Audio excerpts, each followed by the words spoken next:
Aujourd'hui, je vais vous parler d'un sujet particulier qui s'intitule l'attitude à avoir face à nos ennemis.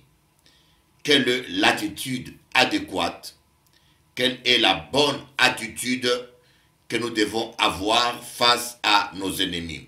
Nous allons d'abord lire dans la parole de Dieu quelques versets que je prie pour vous et que nous allons exploiter. On va commencer par Ésaïe chapitre 54 verset 17. Toute arme forgée contre toi sera sans effet, et toute langue qui se lèvera en justice contre toi, tu la condamneras. Tel est l'héritage des serviteurs de l'Éternel, tel est le salut qui leur viendra de moi, dit l'Éternel. On va lire le psaume 2, verset 1. Pourquoi ce tumulte parmi les nations, ces vaines pensées parmi les peuples? Pourquoi les rois de la terre se soulèvent-ils et les princes se liguent-ils avec eux contre l'Éternel et contre son oint? Brisons leurs liens, délivrons-nous de leurs chaînes. Celui qui siège dans les cieux rit, le Seigneur se moque d'eux. On va lire aussi le psaume 23, le verset 5. Tu dresses devant moi une table en face de mes adversaires. Tu oins d'huile ma tête et ma coupe déborde. On va lire le psaume 119, verset 22. Des princes ont beau s'asseoir et parler contre moi, ton serviteur médite tes statuts. On va lire Josué chapitre 1, verset 5. Nul ne tiendra devant toi. Tant que tu vivras, je serai avec toi comme j'ai été avec Moïse. Je ne te délaisserai point, je ne t'abandonnerai point. On va lire le verset 7 au verset 8. Fortifie-toi seulement, aie bon courage, en agissant fidèlement selon toute la loi que Moïse, mon serviteur, t'a prescrite. Ne t'en détourne ni à droite ni à gauche, afin de réussir dans tout ce que tu entreprendras. Que ce livre de la loi ne s'éloigne point de ta bouche. Médite-le jour et nuit, pour agir fidèlement selon tout ce qui est écrit. Car c'est alors que tu auras du succès dans tes entreprises, c'est alors que tu réussiras. Voilà un peu ces différents passages que nous allons utiliser durant cet enseignement. Et la première chose que j'aimerais vous expliquer et que j'aimerais que vous puissiez comprendre, une fois pour tout, il est quasiment impossible de marcher avec Dieu, de vivre avec Dieu et de ne pas avoir des ennemis. Il est quasiment impossible. Et moi, j'ai vu des gens qui ont voulu ne pas avoir des ennemis. J'ai vu des gens qui m'ont dit, mais je n'ai rien à me reprocher et je fais tout ce que je peux pour plaire aux gens, mais il y a toujours quelqu'un qui me marche sur le pied. J'aimerais que vous puissiez comprendre que c'est quasiment impossible de marcher avec Dieu, d'être agréable à Dieu et de ne pas avoir des ennemis. D'ailleurs, l'apôtre Paul dit que tous ceux qui veulent vivre pieusement selon Jésus-Christ seront persécutés. Jacob, il avait un ennemi, Laban, son propre beau-frère, qui voulait abuser de lui. Abel, il avait un ennemi, son propre frère Caïn, qui l'a tué à cause de la jalousie. Noé avait un ennemi, son propre fils Cam, qui s'est mis à se moquer de lui. Abraham avait un ennemi, les bergers de Lot, son propre neveu, avec lequel il s'est associé sentimentalement et qui l'ont créé des soucis.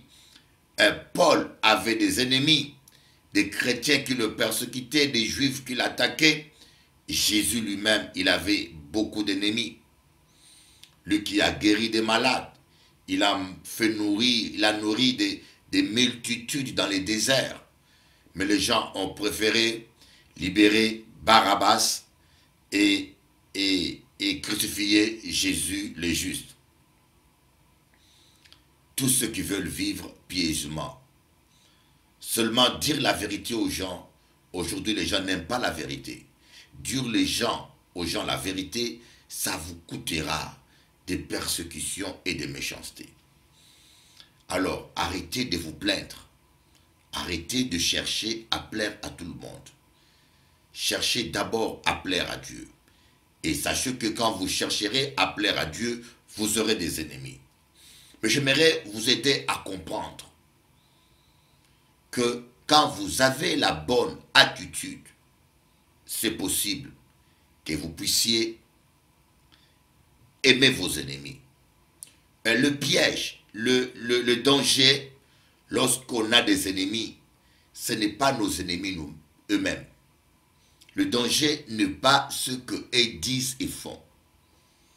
Nous avons vu des versets où Dieu dit, toute arme forgée contre toi sera sans effet. Dieu dit, nul ne tiendra devant toi tous les jours de ta vie. Donc, nos ennemis ne peuvent pas tenir devant nous. Leurs armes, leur rapportage, leurs mensonges, leurs complots ne peuvent rien. Le danger, ce n'est pas nos ennemis ni ce qu'ils font. Le danger, c'est notre propre cœur. Lorsque nous tombons dans la haine, lorsque nous quittons l'amour et que nous commençons à haïr nos ennemis, c'est là où nous ouvrons une porte au diable et c'est là où nos ennemis peuvent nous nuire. Voilà pourquoi aujourd'hui, je voulais parler la bonne attitude à avoir face à nos ennemis. La première chose, vous devez considérer vos ennemis comme des instruments de Dieu. La Bible dit que toute chose concourt au bien de ceux qui aiment Dieu. Même les gens qui vous combattent, si Dieu permet qu'ils existent et qu'ils puissent vous combattre, Dieu sait pourquoi. Les gens qui parlent mal de vous, il ne faut simplement que de la publicité pour vous. Dieu le permet, ils vous font connaître là où même la télévision n'arrive pas, l'internet n'arrive pas, mais ces gens-là vont entendre parler de vous parce que vos ennemis vont parler mal de vous. Mais le mal qu'ils diront ne changeront pas la vie des gens, ne changeront pas l'opinion des gens. C'est comme Joseph. Joseph a été vendu comme esclave. Il a été trahi par ses propres frères. Et c'est vrai que la trahison est dure et difficilement supportable lorsque c'est des gens que nous aimons. Lorsque c'est les gens de la famille, quand c'est les gens qui sont à l'extérieur qui te font du mal, c'est très facile à pardonner. Mais quand c'est les gens de la famille, la trahison est dure et difficile à pardonner quand cela vient surtout des gens qui sont proches et des gens que nous aimons. Mais Joseph, ses frères l'ont trahi. Ils l'ont envoyé exactement là où il fallait qu'il aille. Amen. En Égypte.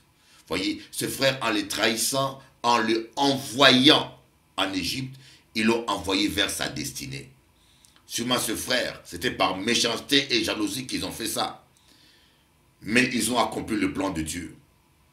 Vous voyez, les gens qui pensent vous faire du mal, parfois vous font du bien. Nos ennemis, ce sont des microbes nécessaires. Nos ennemis, ce sont des microbes nécessaires. C'est comme les pique-bœufs. Le pique-bœuf est un oiseau égoïste. Il veut manger des insectes et il s'accroche sur le bœuf et il se met à le piquer pour manger les insectes. Mais il ne sait pas qu'en le faisant, il est en train de désinfecter le bœuf et de le débarrasser des parasites. Nos ennemis sont comme des pique-bœufs. Ils pensent nous faire du mal en nous attaquant, mais simplement, ils sont en train de nous aider à nous améliorer pour la gloire de Dieu. Saül, en persécutant David, il a poursuivi David des années. Mais Dieu a permis ça pour briser David, pour façonner le cœur de David et faire de David un homme selon le cœur de Dieu, un ami de Dieu. Je peux vous montrer des exemples et des exemples. Toutes choses concourent au bien de ceux qui aiment Dieu. Et deuxièmement, je dis bien, premièrement, nos ennemis sont des instruments de Dieu. Et deuxièmement, nos ennemis, c'est notre prochain, c'est notre propre image, c'est notre miroir. Moi, j'ai appris, quand quelqu'un me fait du mal, je me vois moi-même au travers de la personne. Je me rappelle que moi aussi, j'ai fait du mal à quelqu'un.